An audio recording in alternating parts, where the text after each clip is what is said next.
ভাই, ভালো আছো তো? হ্যাঁ ভালো। তুমি? আমিও ভালো। তুমি খুব ভালো। রোজ তুমি আমার গা ধুয়ে দাও, অনেক কি যে ফুর্তি লাগে। তো ওটাই তো আমার কাজ। আমি গাছপালা, ঘাস, লতা পাতা গা ধুয়ে দিই।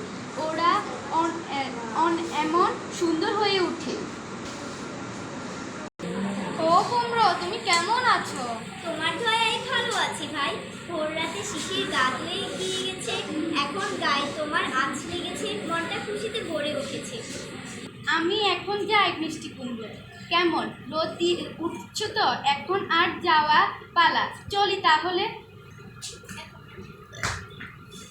যাও ভাই, রাতে আবার দেখা হবে। কি চমৎকার পোকা! তুমি খাবে কুমড়ো ভাই? না ভাই, ওসব আমার খাদ্য নয়, বরং ওদের দুশ্মন। ওদের জ্বালায় একটাও ফুলো ফল হতে পারে না। পোকাগুলো সব খেয়ে সাবার করে। রোজ তোমার লতায় বসি, পাতায় বসি, তুমি রাগ করো না তো আবার? রাগ করবো কেন? তুমি আমাদের উপকারী বন্ধু। তুমি পোকা খাও বলেই তো আমরা বেঁচে থাকি। আমার খুবই ভালো লাগে। আর কি হবে, মানুষেরা যে আমাদের বাঁচতে দিচ্ছে না। সেই কি কথা, মানুষেরা তো সবার বন্ধু। এই দেখো না, আমাকে একটা পাখি এখানে নিয়ে এসেছে বলেই এখানে চারা থেকে গাছ হয়েছে। মানুষের বাড়িতে থাকলে আমাকে মাচাবাদ করে দিত। তো ঠিক, কিন্তু মানুষ তো বনের গাছপালা কেটে সাফ করছে। মানুষ পাখি আর জীবজন্তু খায়, ধরে ধরে খাঁচায় ভরে রাখে। তাহলে তো খুব খারাপ হতে হয়। তবে একদিন মানুষেরই নিশ্চয়ই সুগতি হবে। আর হবে, মানুষ মানুষকে মারার জন্য কত রকম অস্ত্র বানাচ্ছে, বোমা বানাচ্ছে। আজকাল শুনছি মানুষ গাছপালা বারবার কথা বলছে, যুদ্ধের বিরুদ্ধে অনেকের কথা বলছে। মানুষেরা আমাদের মতো হলে ভালো হতো। তুমি তো খুব সুন্দর কথা বলো। এতক্ষণ ধরে আমি তোমার কথা শুনছিলাম। আমার প্রশংসা করছিলে বেশ। এর উপকার স্বীকার করাই তো উচিত। তুমি হচ্ছে সবার উপকারী বন্ধু। তোমাকে ছাড়া দুনিয়াই অচল। আমিও আসি ওই সূর্য থেকে। সূর্য না থাকলে তো আমাকে পেতেই না। সূর্য না থাকলে পৃথিবীর নামের এই গ্রহটাই থাকতো না। শুধু গ্রহই না, তাদের উপগ্রহরা সূর্যের জন্য বেঁচে আছে। চাঁদের আলো আমার খুব ভালো লাগে। আমি যখন তোমাকে ছুঁয়ে যাই তখন তোমার জন্যই তো ফুল থেকে ফুলে পরাগ হয়, তাতে ফুল থেকে ফল হয়। তো ভোমরা আর মৌমাছিও এই কাজে সাহায্য করে। আমরা এভাবেই একে অপরের সাহায্য বড় হই। মানুষের কথা আর বলো না। গাছ মানুষকে ফুল ফল ছায়া দেয়, অথচ তারা গাছ কেটে উজাড় করে। কি হয়েছে ভাই?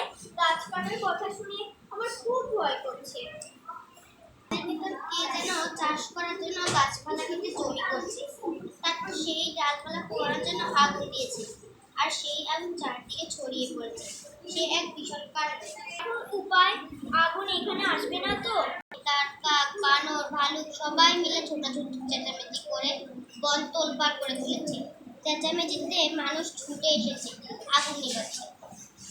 মানুষ আগুন দিয়েছে, আবার মানুষই ছুটে এসেছে আগুন নেভাতে। আমি বুঝি না মানুষ কেন এমন করে।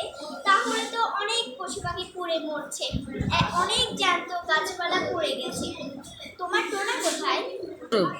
তোমরা ভাই খুব ভালো। একজনের বিপদে আরেকজনকে খাবার দাও, খোঁজ খবর নিতে পারো, আর আমাদের গাছের সঙ্গে ছোট থেকে সব করতে হয়। ও মোহনা ভাই, চা কোথায়? তোমাকে তো দেখছি না কেন? তাদের চারা কাকি খুঁজছো? এখানে একটা মিষ্টি কুমড়ো গাছ ছিল, আর ছিল একটা সুন্দর কুমড়ো। ও, আমাদের মায়ের কথা বলছো? আমরা তো চারা মাত্র কয়েকদিন হলো আমরা দাঁড়াতে শিখছি। মা আমাদের সব কথা বলছে। তোমার কোথাও বলছো? কি বলেছে? বলছে তোমাকে বেঁচে গেছে কিনা জানার খুব ইচ্ছা ছিল। সেই ভয়ানক আগুনের কথা আর মনে করতে চাই না। দুঃখ কষ্টের কথা যত ভুলে থাকা যায় ততই ভালো। তার চেয়ে আমি তোমাদের গান শোনাই। হাওয়া হাওয়া তোমরা নাচতে শুরু করো, আর আমি গানের সুর তুলি। এই পাঠ থেকে আমরা বুঝতে পারি যে প্রকৃতির সমস্ত উপাদান আমাদের বন্ধু। বনভূমি ধ্বংস না করে তার সংরক্ষণ করতে হবে। পশু পাখির প্রতি যত্নবান হতে হবে। ধন্যবাদ।